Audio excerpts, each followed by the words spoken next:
freedom is just a memory for Mark Berrios. I remember the grass being green and, the change of the seasons and, being outside on a rainy day. In prison for the past 18 years, Berrios has been locked up longer than he was ever free.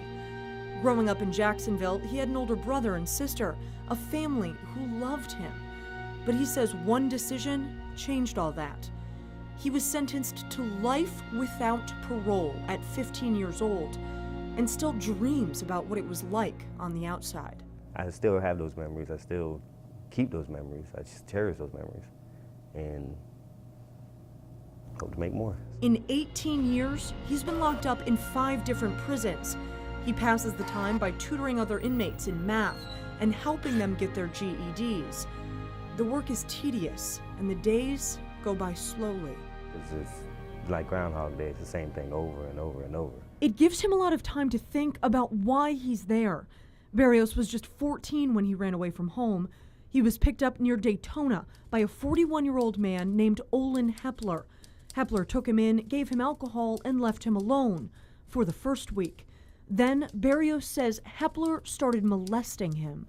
It's not something that my mom ever talked to me about. So when I was in a situation, I didn't know what to do. I didn't have an escape plan. I didn't have a forethought of what was going to happen. And as it was going on, I panicked, I was scared.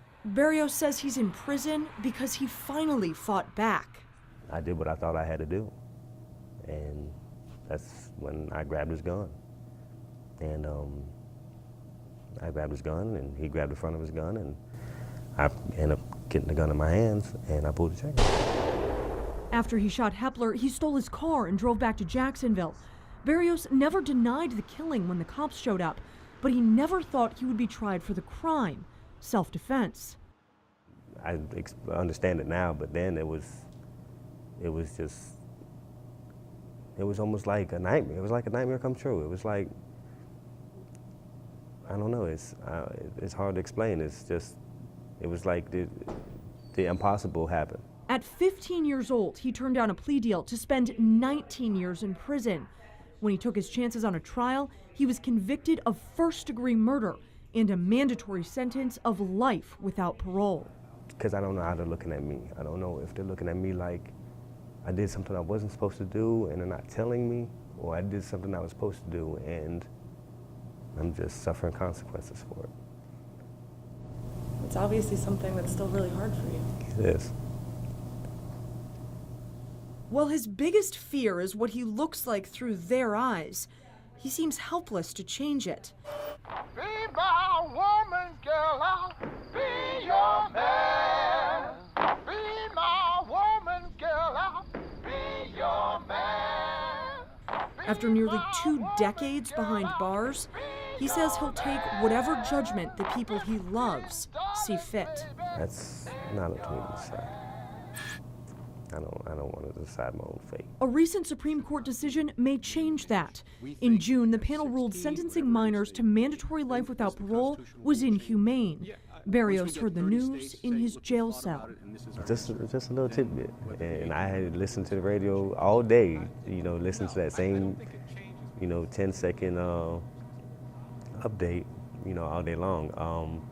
And I couldn't believe it. Now the question is whether or not the ruling will be retroactive.